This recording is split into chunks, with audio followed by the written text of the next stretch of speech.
Hey everyone! In this quick tutorial, I'm going to show you how to add another photo to an Instagram post after it's already been posted, and what you need to do if you want to include more pictures. Alright, let's dive in. First, open the Instagram app on your phone. Now, tap on your profile icon in the bottom right corner to go to your profile. From here, find the post you want to edit and tap on it. Next, tap the three dots in the top right corner of the post. A menu will pop up. Tap on Edit. Inside the Edit screen, you'll notice that you can change your caption, edit tags, and adjust other details. However, you won't see any option to add a new photo to the post. And this part is important.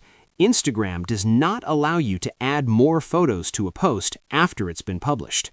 If you want to include another picture, the only option is to delete the original post and then re-upload it again, this time adding all the photos you want from the start. So while you can edit text and tags, adding new images isn't possible once the post is live. And that's it. There's no official way to add photos after posting. Reposting is the only workaround for now.